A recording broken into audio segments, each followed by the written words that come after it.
Muchas gracias por venir aquí de nuevo, por darme de nuevo la oportunidad de mostraros las aventuras de Irene, en este caso los viajes de Irene, porque así como en La Sanadora de Roma, toda la acción sucede en una ciudad de los Alpes y una pequeña parte en Roma, no se mueven, no viajan, es todo muy intimista. En este, los dos protagonistas salen de su ciudad natal y forman parte de la historia de su periodo, incluso la manipulan, la mueven a su conveniencia. Entonces, bueno, he puesto los dos libros y esta imagen la saqué de una inteligencia artificial. Saqué un montón hasta que me saliese una que me gustase y yo creo que queda muy bonito, que representa a Irene con un camino, con un carro que yo creo que sí que puede ser representativo de los que tenían entonces, un carro de carga. El libro empieza pocos días después de salir de Roma. El otro termina saliendo de Roma, este empieza pocos días después. Y en este mapa está al principio y justo empieza en este punto, aquí, que están atravesando los Apeninos. Entonces veréis que los capítulos nos va indicando por dónde se llegan. Llegan aquí hasta lo que se llama Paso de Esplugas, que es el Cumos Áureos, que ahora enseñan una foto, ahora al final, y después llegan hasta Santa Irene. Entonces veis que cada capítulo nos va poniendo la fecha y a lo largo de los días y el lugar donde están, porque ellos se van contando la historia, sus historias respectivas de los años que estuvieron separados, mientras van caminando. Esta imagen no es tan bonita como la otra, pero quizás es más realista, porque si veis las cejas, en aquel tiempo les gustaban las mujeres con las cejas así bien pobladas y el entrecejo así poderoso. Así que a nosotros nos parece menos bonita esta Irene que la otra, pero quizá en su época esta Irene hubiese sido más bonita que la otra para ellos, para el gusto de la época. Mientras van caminando, se van encontrando el uno al otro lo que han hecho los años que estuvieron separados, con lo cual este libro es una precuela y es una secuela de La Sanadora de Roma, porque La Sanadora de Roma habían estado 15 años separados. Entonces, en La Sanadora de Roma nos encontramos que Adal y Irene dejaban Santa Irene, posiblemente por el mismo camino por el que ellos, él y la Irene, están regresando, y en un momento dado tienen un encuentro con unos monjes. Y eso les hace cambiar de opinión, van a Rávena y embarcan y viajan hasta Constantinopla.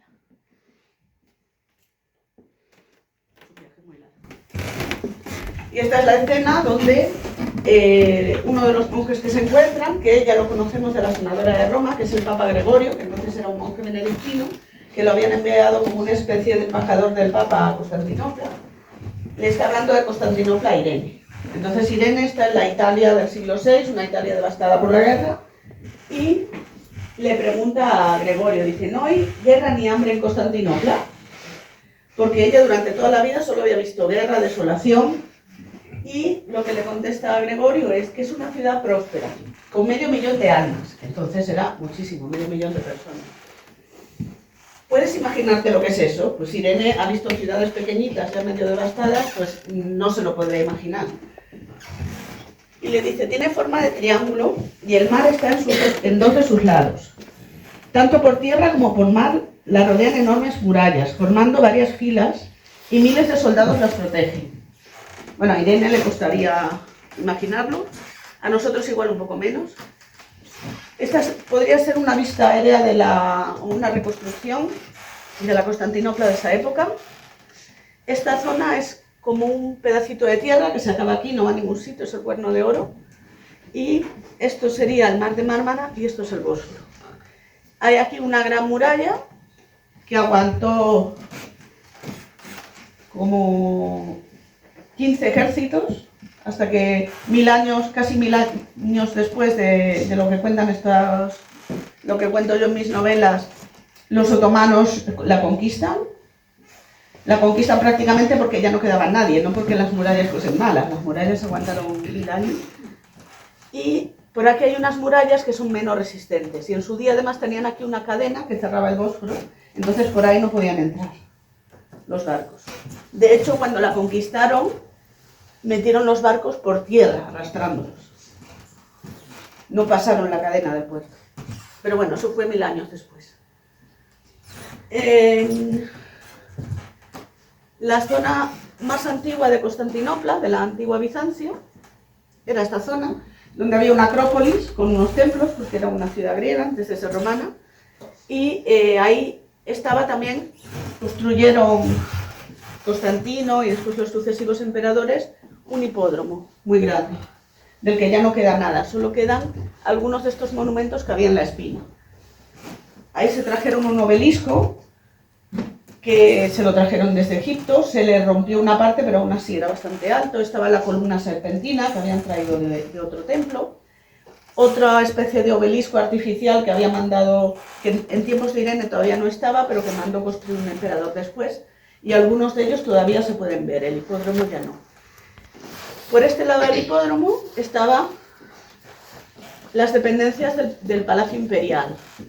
Buena parte de estas dependencias eran administrativas, cuarteles, pero esta zona que se llama Palacio de Dafne era la zona donde residía el emperador. Esta zona, más o menos. Que Irene la visitará, porque la recomienda Gregorio, que iba de embajador ante el emperador de Constantinopla. Entonces este es más o menos el aspecto que tenía el Palacio Imperial. Esta sería la puerta que daba al complejo del palacio desde el exterior. Después esta sería la puerta, el arco ya a la residencia del emperador. Por esta sala era por donde se repartirían como el vestidor o el vestíbulo. Por aquí se reparten los que iban a pasar a la vivienda privada del emperador. Esto sería el patio justo antes de esta cúpula, de esta puerta. Aquí había una pequeña construcción redonda. Y después tendríamos un gran peristilo con mosaicos, que ya nada de esto se conserva. Pero lo que es más característico de Constantinopla, y lo ha sido hoy de Estambul, y lo ha sido durante años, y lo fue incluso hace muchos años, si vemos este mapa de la Constantinopla de 1422, vemos que hay algo que destaca mucho sobre lo demás, que es Santa Sofía. Santa Sofía ya existía cuando sucede la vida de Irene, porque la había construido unos 40 años antes Justiniano. La primera bóveda se les había caído, pero Justiniano tenía mucho interés en que eso se construyese y la mandó reconstruir, trajo mejores arquitectos, hicieron las cuentas otra vez, hicieron estos espacios vacíos para que pesase menos y se convirtió en un monumento que nos impresiona incluso hoy en día. Este es el aspecto que tiene hoy. En aquel entonces no tendría ni una media luna ni los minaretes, porque era una iglesia. Y este sería el interior. La cúpula seguiría estando, la forma. Estos medallones, por supuesto, no estarían, y esos mosaicos dorados son posteriores. Santa Sofía en tiempos de Irene tenía mosaicos, pero después esos mosaicos fueron destruidos porque unos años después, unos 50, 100 incluso años después, hubo una corriente que eran iconoclastas, es decir, que ellos pensaban que no tenía que haber imágenes en las iglesias y lo destruyeron. Entonces los que hay en Santa Sofía son posteriores. Esto sería Santa Sofía. Esta es una iglesia que hoy todavía se puede visitar si se visita el Palacio de Topkapi, que se llama Santa Irene, que está mucho peor conservada, pero que era incluso más antigua. Y entre ellas, en esta imagen vemos la reconstrucción de un edificio que ya no está ahí. Este edificio era el Hospital de San Sansón, que es donde va a trabajar Irene cuando está en Constantinopla. Este es San Sansón. Él era un rico romano que se fue a Constantinopla, y cuando hubo una gran peste en Constantinopla en vida de Justiniano, unos años antes de que viviese Irene, y el emperador Justiniano enfermó, pero sanó de la peste, le ayudó a sanar San Sansón. Entonces,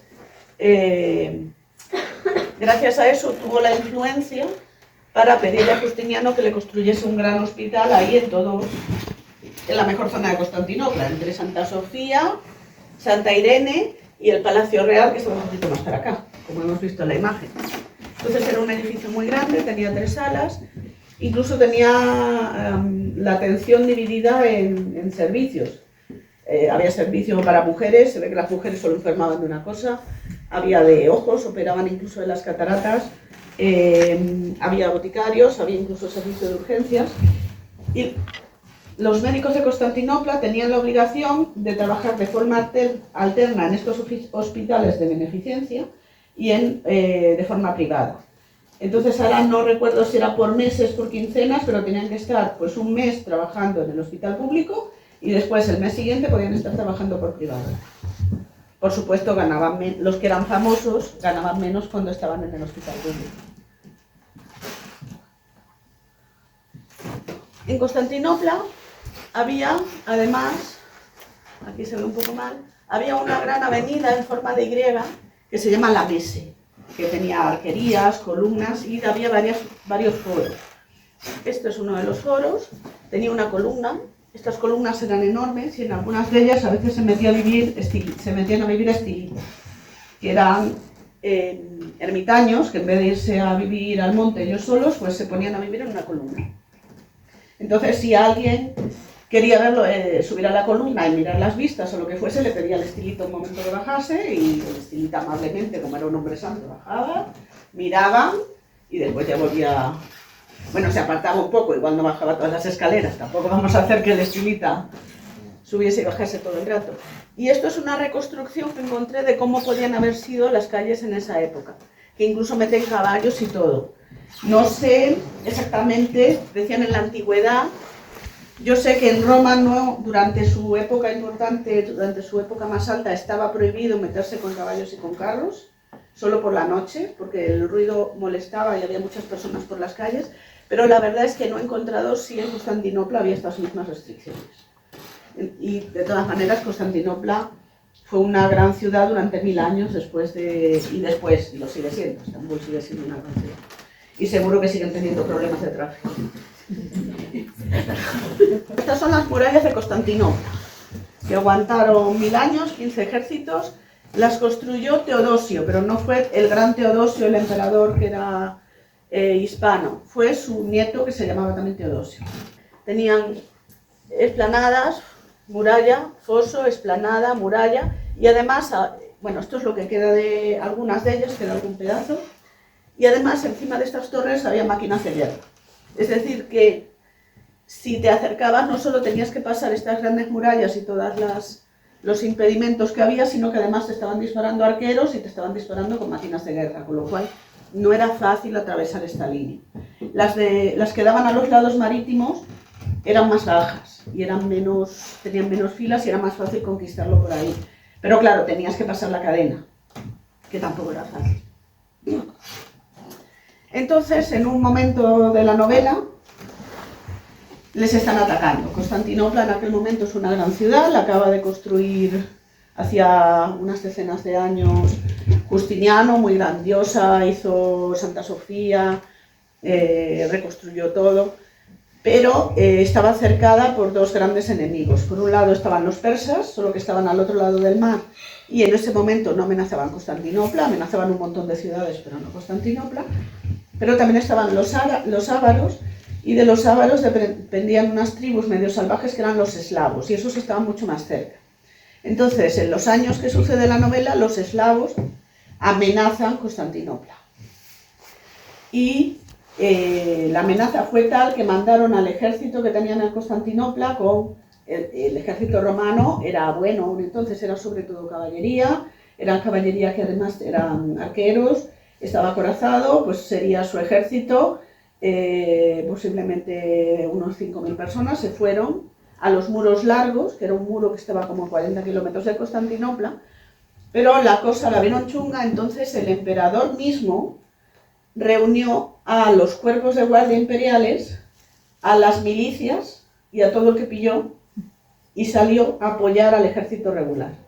En aquel momento no era como en tiempos pasados, el emperador no salía con el ejército, el emperador estaba en Constantinopla, se presentaba vestido de púrpura, le besaban las sandalias, incluso el salón del trono tenía unos tronos que salía humo, había autómatas, se elevaban, había unos animales de plata, Entonces, los cuerpos de guardia estaban desfilando, estaban por ahí. La gente pagaba sobornos para entrar en los cuerpos de guardia porque le pagaban como un militar, pero nunca ibas a la guerra. Porque estaban para defender al emperador y el emperador no salía a la guerra. Y en aquel momento vieron la cosa tan mal que el emperador salió. Era un emperador que había sido general, pero aún así no solían salir, aunque hubiesen sido generales. Entonces, Irene estaba ahí y pregunta sobre los muros largos. Y le preguntan a un soldado si son tan grandes como las murallas de Constantinopla. Y el soldado, pues, que se burla de ellos. No, hombre, mucho menos. Es un muro así, un muro de 10 pies de alto, que son unos de 30 pies de alto, que son unos 10 metros, de una sola fila y tiene algún fuerte de vez en cuando. Entonces, bueno, los muros largos estaban como a 40 kilómetros de Constantinopla, como es un istmo, iban de mar a mar, había algún fuerte con puertas, y este era más o menos el aspecto que podrían haber tenido. Entonces, claro, los eslavos, pues a poco que se esforzasen, pasaban al otro lado. Aparte había 40 kilómetros de muros, y el ejército de Comentiolo se ponía por aquí, pues iban a pasar un poco más para allá. Tenían exploradores y esas cosas. Y luego además esta gente iba a caballo, se movía deprisa. Pero bueno, ¿qué podía pasar? Entonces por eso iba el emperador con otro ejército, solo que el emperador era él, la guardia que estaba muy bien equipada, pero no habían entrado en combate en su vida, las milicias, que eran como los hooligans, los hinchas de los equipos de fútbol, que los armaban porque tenían la obligación de defender la ciudad, que eso sí que habían entrado en combate, pero claro, no estaban tan bien armados, no eran un cuerpo regular, y gente que habían cogido por ahí. Y bueno, en un momento dado de la historia, Irene y su marido vuelven a Italia, a Rávena. Rávena, entonces, en aquel momento, Italia estaba dividida. Esta parte pertenecía a los lombardos y el norte también, y Roma y Nápoles, y un poquito de por aquí, pertenecía a los romanos. Y hubo momentos, durante toda la novela, esta zona más o menos va a estar en disputa. Entonces a veces es de los lombardos, a veces es de los romanos. Y había momentos incluso en que no se podía llegar por tierra desde Roma hasta Rávena, porque esa zona pertenecía a los lombardos. Entonces ellos se instalan en Rávena, sale esta iglesia, San Vital. Estos mosaicos sí que son de la época de Irene, porque los iconoclastas no llegaron a Rávena. Todavía se pueden ver. Este es uno en el que menciona Irene en la novela. Está aquí Justiniano, este es el general Belisario. Y Irene se pregunta quiénes son los demás. Bueno, este es el obispo, y uno que está con un poco de barba, que aquí se ve un poco borroso, a ver si se ve mejor. El que está aquí detrás era un prohombre de Rávena que fue el que pagó la iglesia, que por eso lo retrataban en el mosaico con Justiniano. Y en este otro, aunque no lo mencionan en la novela, están uno enfrente del otro, creo. Aquí estaría la emperatriz Teodora, la mujer y la hija de Belisario y otras damas. Entonces así podemos ver un poco cómo vestían con sus túnicas, llevaban las capas así de lado, los vestidos como eran. Y bueno, vemos que esta iglesia tiene un poco de forma octogonal y una cúpula. Y estaba ya con estos mosaicos en aquel tiempo, es decir, ellos hacían unas iglesias muy adornadas y llenas de mosaicos. Esta es otra iglesia que estaba así en su época, tenía forma de basílica, es decir, alargada con 3 cuerpos, como los edificios públicos romanos que después tomaron la forma los católicos. Esta iglesia, de hecho, es mucho más antigua, la construyó en su día el rey ostrogodo Teodorico, y en estas paredes, se ve un poco mal, ahora vemos una procesión, uno de vírgenes y el otro de santos. En su día, cuando se construyó, era una procesión de nobles ostrogodos, pero cuando los bizantinos recuperaron la ciudad dijeron no, nada de bárbaros aquí en la iglesia, fuera. Y pusieron santos. Dejaron, está por ahí la Virgen y por otro lado están los Reyes Magos, esos los dejaron tranquilos, pero a los bárbaros los quitaron. Y luego, en los muros de la iglesia, estaba representado el palacio de Teodorico, del rey ostrogodo, que lo dejaron, pero parece que había por aquí figuras, y de hecho, si se mira con atención, todavía se ve alguna mano suelta. Entonces quitaron a las figuras, quitaron nada de bárbaros en la iglesia, modificaron un poco el mosaico para quitar las figuras y dejaron la imagen del mosaico en la pared de la iglesia para mostrar cómo fue el palacio, que posiblemente seguía existiendo en esa época. Entonces este edificio posiblemente estaba en Rávena todavía y luego vio Irene, y esto era el puerto. Rávena era tan importante y estaban allí por dos motivos. Uno, porque tenía un puerto muy grande donde había una flota militar muy potente, que le llamaban clase, porque clase era como sus flotas, entonces así se deformó, era donde estaba el clase, que era la flota, entonces clase ya era el puerto, llamaban vamos a clase y en clase era el puerto y era la flota. Era un puerto amurallado y de lejos se veían algunos edificios del puerto. Entonces por ahí le llegaban todos los suministros y los ejércitos desde Constantinopla. Y además estaba por tierra rodeado de marismas, entonces se podía defender muy bien. Por eso en su día Honorio se instaló en Rávena, porque le cercaban los bárbaros por todos sitios. Entonces dejó Milán, dejó Roma y dijo, ala, yo me voy aquí que estoy más a gusto. Y entonces los bizantinos, que estaban también muy cercados por los lombardos, pues también por eso pusieron ahí su capital. Y bueno, explicar que en tiempos de Irene se llamaba San Martín en Cielo Dorado, porque fue una iglesia arriana que la transformaron en iglesia católica. Entonces, cuando la transformaron en iglesia católica, le pusieron San Martín, porque era un santo que había luchado contra el arrianismo. Entonces dijeron, bueno, quitaron a los bárbaros de la pared y le cambiaron el nombre a la iglesia. Y el cielo dorado, pues bueno, se ve que todo es dorado en los mosaicos. Bueno, también aparece en la historia un personaje, un bárbaro que se llama Droctulfo, que él era suevo, pero había sido rehén de los longobardos, no les guardaba mucho cariño y se había pasado al lado de los romanos. Entonces él le tenía mucho cariño a Rávena, defendía a Rávena y de hecho estaba enterrado en San Vital. Droctulfo era un general tan importante para los romanos que fue a combatir, incluso a defender Constantinopla contra los eslavos, y era tan rico que tenía un palacio en todo el centro de Rávena. Este muro todavía se conserva y le llaman muro de Droctulfo, y estaba situado junto a la catedral arriana. Se cree que antes había sido, en tiempos de Teodorico, el palacio del obispo arriano, es decir, que estaba en la mejor zona de Constantinopla. Eso nos hacemos una idea de que un general bárbaro que venía con su tribu, con sus faras, que llamaban ellos, la importancia que podía tener dentro del mundo romano, que era riquísimo, vivía en la mejor zona, era muy respetado, se lo enterró en la mejor iglesia de la ciudad, incluso fue a Constantinopla y conoció al emperador. Bueno, y esto Irene, y Enil, mientras que había sido de él. Pues Enil conoció a un niño y a una mujer, y ese niño llegó a ser el rey de los longobardos. Autario existió. Lo que no se tiene muy claro es qué edad tenía Autario cuando llegó al trono. Yo he leído por ahí que sí era ya talludito, que sí ya tenía 40 años cuando llegó, pero en muchos cuentos de los hermanos Grimm se cuentan historias sobre estos personajes, sobre Autario, sobre su mujer Teodolinda, sobre Agilulfo. Entonces ellos ponen a Autario como si fuera jovencito, un poco imprudente. Entonces yo he querido dar esa imagen de Autario, pues un niño, un jovencito que sube de adolescente al trono y que es más bien impulsivo e imprudente. Bueno, Autario en un momento dado tiene una esposa que se llama Teodolinda. Teodolinda fue una reina muy importante de los longobardos, fundó una iglesia en una ciudad que se llama Monza, que ahora es una importante catedral. Y hay unas pinturas que representan a Teodolinda en momentos de su vida. Esta es cuando se casa con Autario. Eso no está hecho por inteligencia artificial, eso está ahí en Monza, en la capilla de Teodolinda.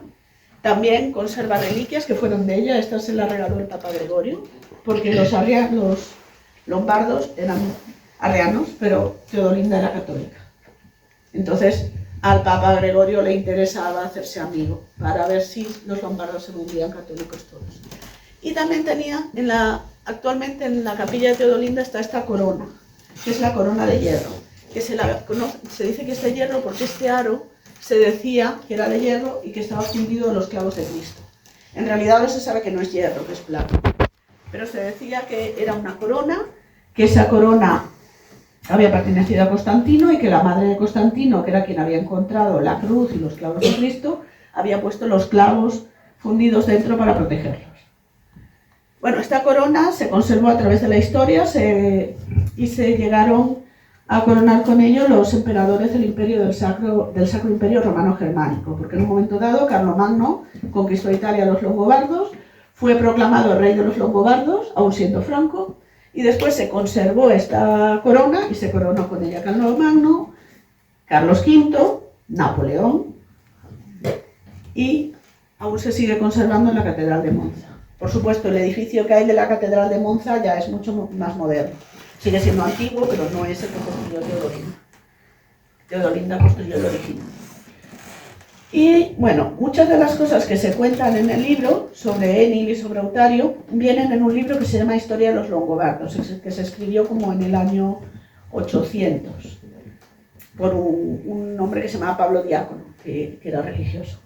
Entonces cuentan una historia de una isla, que hoy es la isla Comachina, en el lago de Como, que tendría toda esta forma, estaría como a esta altura, que había una guarnición bizantina, que se habían quedado ahí aislados de los longobardos, pero los longobardos les era difícil asaltarlo y que en algún momento ya fueron con barcos y los bizantinos vieron que los asaltaban, llegaron a un acuerdo, se marcharon y se quedaron los longobardos con la isla. Entonces esa historia hay algo de verdad en ella, la recogen en la historia. Y bueno, nuestros protagonistas, los dos, van a Roma. Entonces, este es el aspecto que hubiese tenido o que tenía la Basílica de San Pedro en ese momento. Dentro estaba la tumba de San Pedro. San Pedro había sido ejecutado en un circo que estaba más o menos aquí debajo. Por eso hay un obelisco en la plaza de San Pedro, porque los obeliscos los tenían en la espina del circo, como los de Constantinopla. Entonces, en un momento dado, un papa dijo, oye, ese obelisco que está aquí, me lo ponéis aquí en medio de la plaza. Les había costado bastante moverlo, pero lo movieron. Pero en aquel entonces estaba más por aquí en lo que había sido el centro del circo. Y esta era la basílica. Esta es la imagen de Gregorio Magno que hay en el Vaticano. Y estas eran las murallas de Roma, las murallas aurelianas, que las construyó a toda prisa un emperador romano como en el siglo III. Porque a toda prisa porque la acosaban los bárbaros. Esto es lo que hoy conocemos Castel Sant'Angelo. Entonces le llamaban la Mole Adriana, porque era como una especie de monumento que había construido Adriano para él y sus parientes. Entonces, en aquel momento lo habían fortificado un poco, no tanto como hoy, y era parte de las murallas, porque el Vaticano y el Castel Sant'Angelo, la Mole Adriana, quedaban fuera de las murallas aurelianas. En aquel momento, con la prisa de construir la muralla, no se les ocurrió, no eran cristianos ni siquiera, no se les ocurrió meter dentro las ruinas del circo de Nerón y la tumba de Adriano. Dirían, bueno, que el cadáver de Adriano se las componga. Entonces, aquí se llama Castillo del Ángel, este es ese ángel, que es un ángel que está guardando su espada. Y eso es una leyenda que cuando Roma fue atacada por la peste, el Papa Gregorio organizó una procesión y al pasar la procesión delante de la Mole Adriana, vieron al ángel envainar la espada y eso significaba que la ira de Dios sobre la ciudad había cesado y entonces el ángel guardaba la espada de la muerte, de la peste. Y eso va a salir también en la novela. Y ya para terminar, los francos también viajan a los reinos francos, conocen a una reina franca muy importante que es de origen español, Brunegilda, que se casa con un rey franco, pero su hermana se casa con otro rey franco, pero a su hermana la asesina, la amante del rey, que después fue reina. Entonces, este rey franco era rey de Austrasia, los otros eran de Neustria y había un tercer reino, que era un hermano de estos dos reyes, que los estaba un poco mediando entre ellos. Y pues estaban en guerra estos dos reinos francos, el tercero, que era Gontran, mediando, Childeberto era el hijo de Brunegilda, y aquí, en todo este lío, pues se meten ellos dos. ¿Por qué? Porque estaban, Adal, el marido de Irene, era franco, por eso van para allá, pero también porque los francos estaban atacando a los longobardos a pesar de todos los problemas que tenían. ¿Y por qué hacían eso? Pues porque la hija de Brunegilda se había casado con otro rey visigodo español, que se enfrentó a su padre, y entre medias de esa guerra su hija había sido tomada rehén por los bizantinos. Entonces, la hermana de este rey y la sobrina de este eran rehenes y los bizantinos le pedían que atacasen a los longobardos. Y toda esa historia también sale.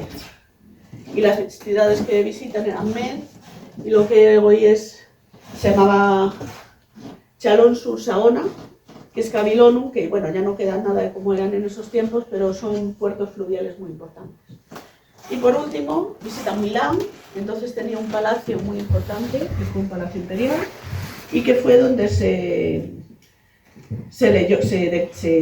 publicó el Edicto de Milán, que legalizó el cristianismo, y a Enil le enorgullece que ahora ellos ocupen ese palacio, que fue tan importante, porque Enil ya es cristiano, recordamos en la Sanagora de Roma.